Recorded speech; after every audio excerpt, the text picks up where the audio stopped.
What if I told you that one of the best parenting playbooks out there is actually disguised as a kid's cartoon? Well, today we're going to dive into Sheriff Labrador and unpack its surprisingly clever guide to modern life.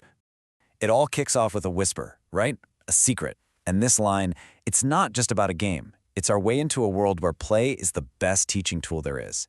It's a little hint that something much more sophisticated is going on here. And that's really the big idea we're exploring. These aren't just random episodes, they are modern fables. Every single story takes a real childhood challenge and gives it a little twist of magic to teach a lesson that actually sticks.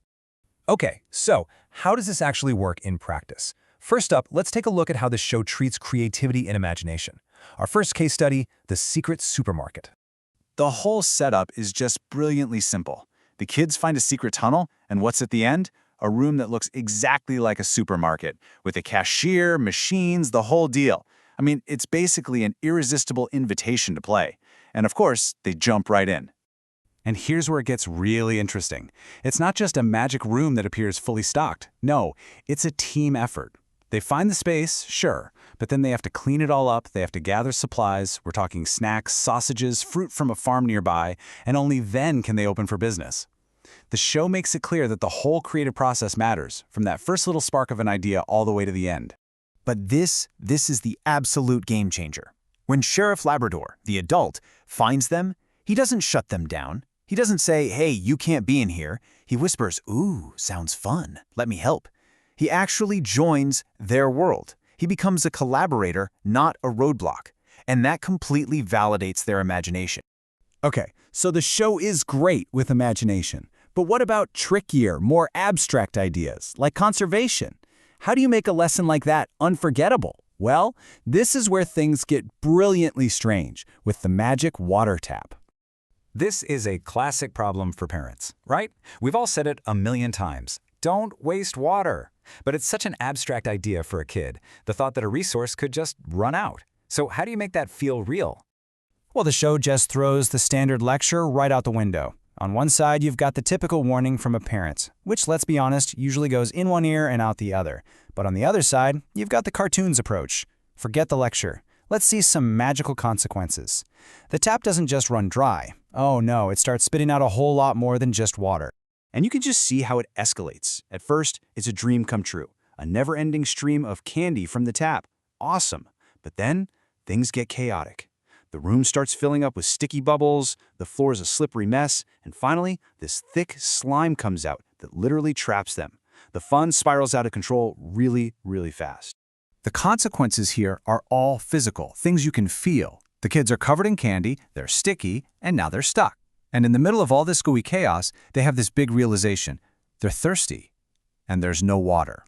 All of a sudden, that abstract concept of waste is a very real, very sticky problem. So the whole point is this. The lesson isn't told, it's felt. They don't just hear that water is precious. They experience what it's like to be in a world without it. And that feeling, being thirsty and trapped in slime, that's a lesson they're never going to forget. So the show is great at handling classic lessons with a magical twist. But what about the challenges of our world? Let's see how it deals with the tricky subject of screen time in our third and final example.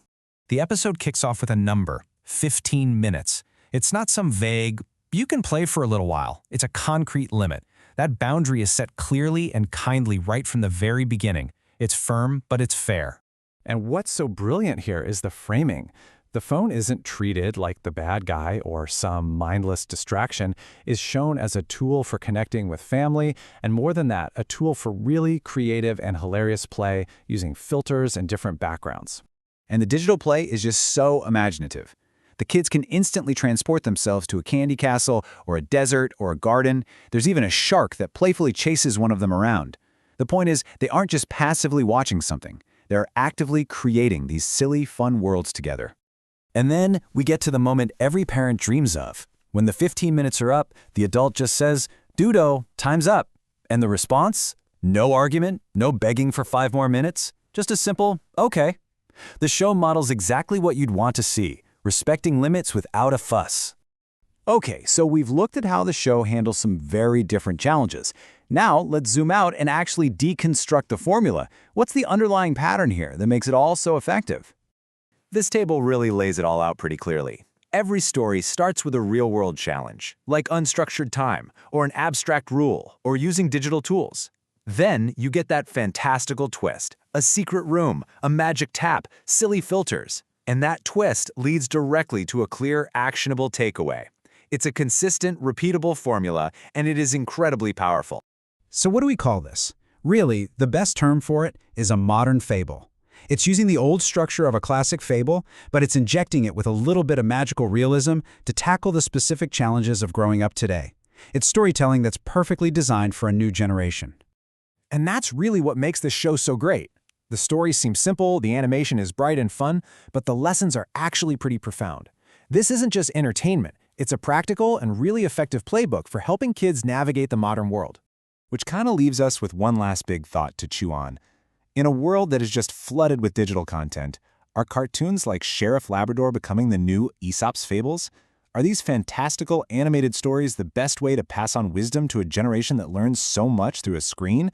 It's a really fascinating question. Thanks for joining me.